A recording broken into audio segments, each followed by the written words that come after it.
जरा सोचिए, दुनिया की सबसे पुरानी पर्वत श्रृंखलाओं में से एक अरावली, एक हरी दीवार जो करोड़ों साल से थार के रेगिस्तान को, मतलब दिल्ली और उसके आगे के मैदानों तक पहुंचने से रोक रही है। अब कल्पना कीजिए कि कोई आए और उस दीवार का मान लीजिए 90% हिस्सा गिराने की इजाजत दे दे। क्या होगा? सुनने में ये बहुत डरावना लगता है है ना? हाँ। लेकिन ये किसी फिल्म की कहानी नहीं है। नवंबर 2025 में कुछ ऐसा ही हुआ। भारत के सर्वोच्च न्यायालय ने अरावली पहाड़ी को परिभाषित करने का एक नया, बहुत ही सीधा साधा तरीका मान लिया। और परिभाषा क्या है? परिभाषा: कोई भी जमीनी बनावट जो अपने आसपास के इलाके से कम 100 मीटर ऊंची हो, बस। सिर्फ 100 मीटर? जी हाँ। ऊपरी तौर पर देखें तो ये एक मामूली तकनीकी सी परिभाषा लगती है। 100 मीटर एक संख्या ही तो है, लेकिन इस एक संख्या के पीछे विज्ञान, कानून और हमारे संविधान से जुड़े इतने गहरे सवाल छिपे हैं कि यकीन करना मुश्किल है। तो आज हमारे पास जो स्रोत हैं, उनके जरिए हम इसी एक संख्या की परतें उधेड़ेंगे। चलिए इसे खोलकर समझते हैं। तो शुरुआत इस नए नियम से ही करते हैं, 100 मीटर की सापेक्ष ऊंचाई। इसे थोड़ा और सरल भाषा में समझाएंगे। इसका मतलब क्या है जमीनी स्तर पर? बिल्कुल, देखिए इसका मतलब बहुत सीधा है। मान लीजिए आप एक समतल मैदान में खड़े हैं और आपके सामने एक पहाड़ी है। ठीक है। अगर उस पहाड़ी की चोटी आपके पैरों के नीचे की जमीन से 100 मीटर या उससे ज्यादा ऊंची है, तो कानून उसे अरावली पहाड़ी मानेगा और उसे सुरक्षा मिलेगी। और अगर उससे कम हुई तो? लेकिन अगर वो 99.9 मीटर भी ऊंची है तो कानूनी तौर पर वो पहाड़ी है ही नहीं। क्या? वो बस जमीन का एक टुकड़ा है। अच्छा, मतलब 1 मीटर के फर्क से एक पूरी पहाड़ी का वजूद ही खत्म हो सकता है कानूनी नजरों में। लेकिन इसका असल असर कितना बड़ा है? क्या हम कुछ दर्जन पहाड़ियों की बात कर रहे हैं? यहीं पर असल कहानी शुरू होती है और ये आंकड़े वाकई चौंकाने वाले हैं। फॉरेस्ट सर्वे ऑफ इंडिया ने जब इस परिभाषा को अपने नक्शों पर लागू किया, तो जो नतीजा सामने आया वो सच में होश उड़ाने वाला है। क्या नतीजा आया? उनके मुताबिक इस एक नियम से, जिसे हम आज तक अरावली पर्वत श्रृंखला मानते आए हैं, उसका 90% से ज्यादा हिस्सा। 1 मिनट, 90%? क्या मैंने सही सुना? 90%? जी हाँ। ये आंकड़ा तो अविश्वसनीय है।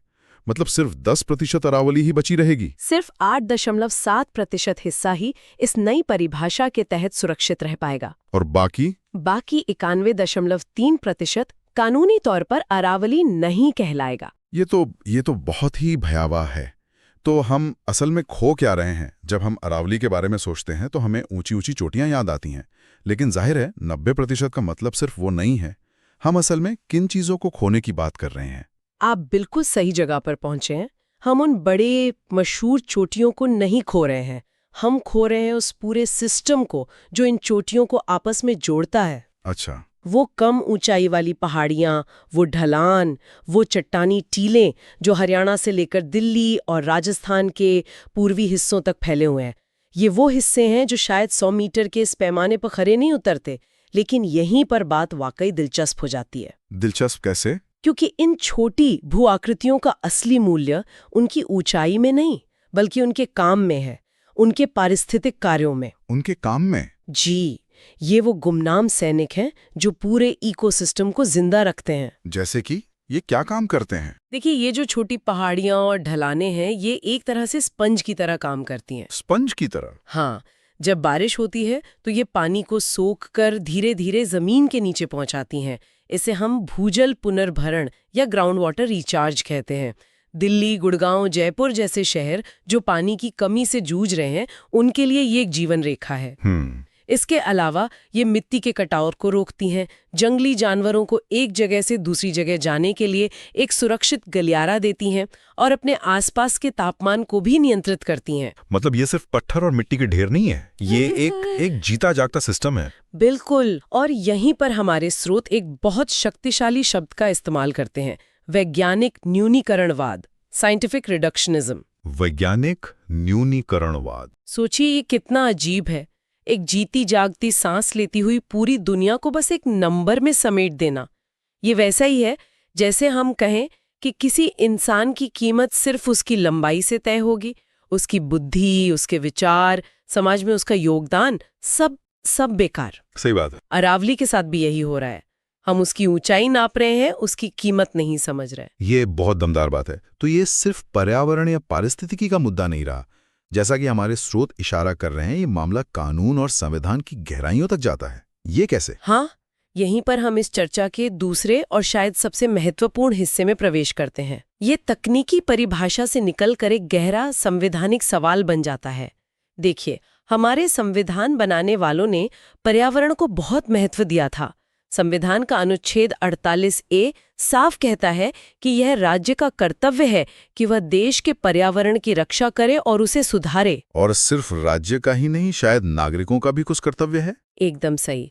अनुच्छेद 51AG हर नागरिक पर यह कर्तव्य डालता है कि वो जंगलों, झीलों, नदियों और वन्य जीवन सहित जो भी हमारा प्राकृतिक पर्यावरण है, उसकी रक्षा करें। तो ये एक साझा जिम्मेदारी है। जी बिल्कुल, लेकिन बात यहीं खत्म नहीं होती। ये सिर्फ एक कर्तव्य नहीं है, ये हमारे सबसे बड़े मौलिक अधिकार से जुड़ा है। आप अनुच्छेद 21 यानी जीवन के अधिकार की बात कर रही हैं? जी, और यहाँ पर 1991 का एक ऐतिहासिक मामला सुभाष कुमार बनाम बिहार राज्य बहुत प्रासंगिक हो जाता है। उस मामले में सुप्रीम कोर्ट ने एक अभूतपूर्व फैसला दिया था। कोर्ट ने कहा कि जीवन के अधिकार का मतलब सिर्फ सांस लेते रहना नहीं है। तो फिर क्या है? इसका मतलब है एक गरिमापूर्ण जीवन, और उसमें प्रदूषण मुक्त हवा और पानी का अधिकार भी शामिल है। अरे वाह! मतलब ये सिर्फ पेड़ों और पहाड़ों का मामला नहीं रहा, ये तो सीधा हमारे जीने के मौलिक अधिकार से जुड़ गया। ये कनेक्शन ज्यादातर लोगों को पता नहीं होगा। बिल्कुल। और अब आप इस कनेक्शन को 100 मीटर की परिभाषा से जोड़कर देखिए। सवाल सीधा है, अगर एक नई परिभाषा ऐसी पारिस्थितिक क्षति को जन्म देती है जिससे भूजल स्तर गिरता है, धूल भरी आंधियां बढ़ती है और हवा की गुणवत्ता खराब होती है, हाँ, तो क्या ये सीधे सीधे लाखों लोगों के जीवन के मौलिक अधिकार का उल्लंघन नहीं है? ये सवाल इस पूरे मामले के केंद्र में है। ये एक बहुत ही गंभीर सवाल है। और भारतीय अदालतों का तो पर्यावरण से जुड़े मामलों में एक लंबा और सक्रिय इतिहास रहा है।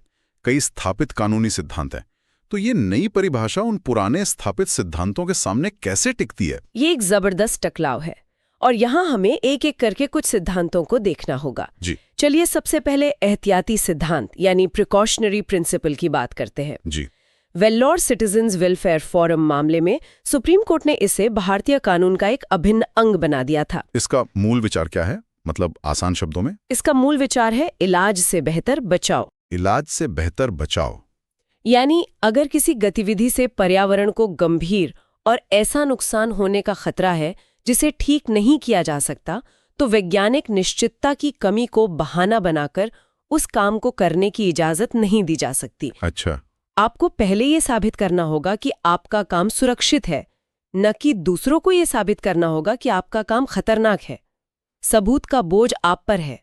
और ये 100 मीटर की परिभाषा, ये तो बिल्कुल उल्टी गंगा बहा रही है। ठीक है, ही बात है।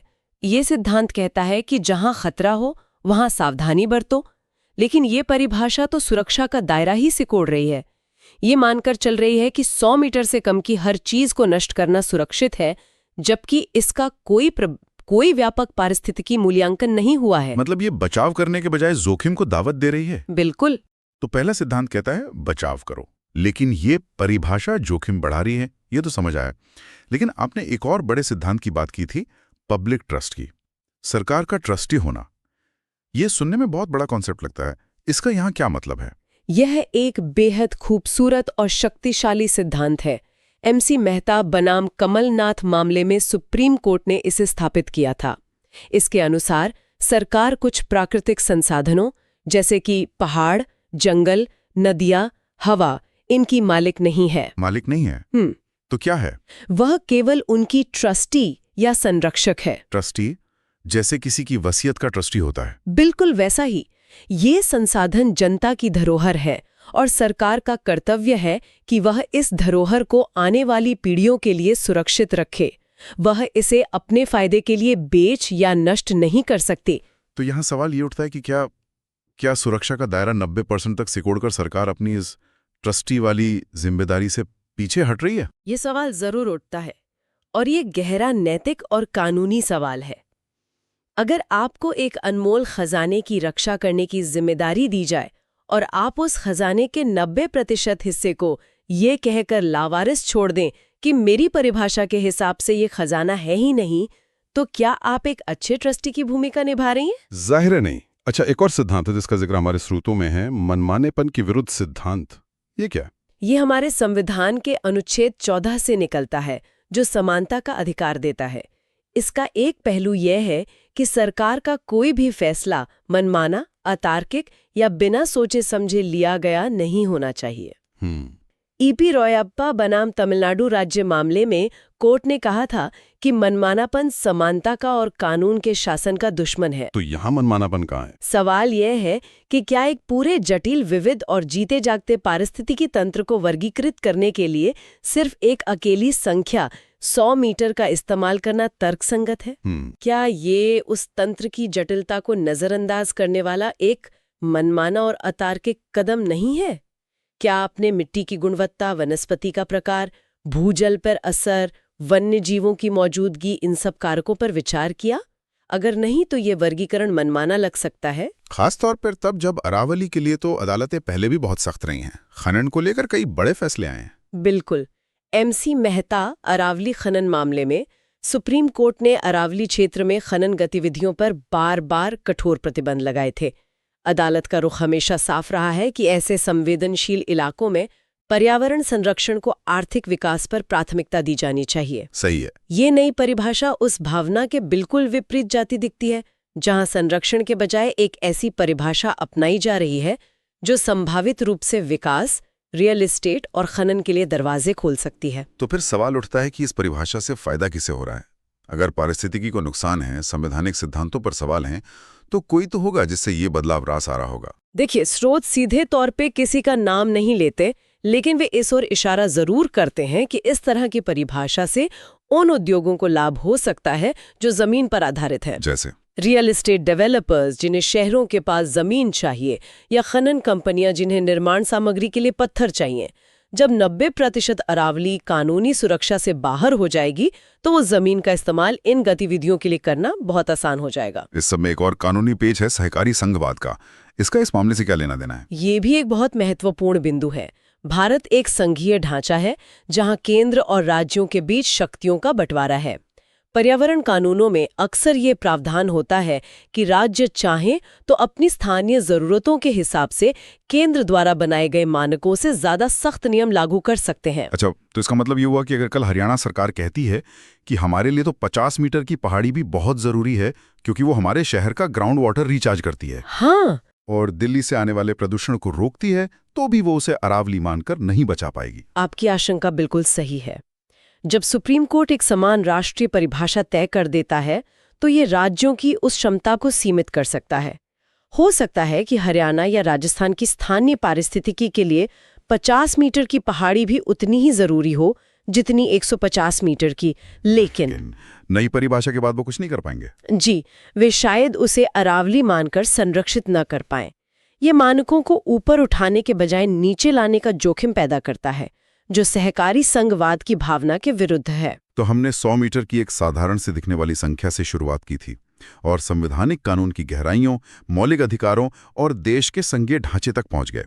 अगर हम इसे समेटें तो मुख्य तनाव या टकराव किन दो चीजों के बीच है? अंतिम और सबसे बड़ा संघर्ष है प्रशासनिक सुविधा बनाम संवैधानिक कर्तव्य।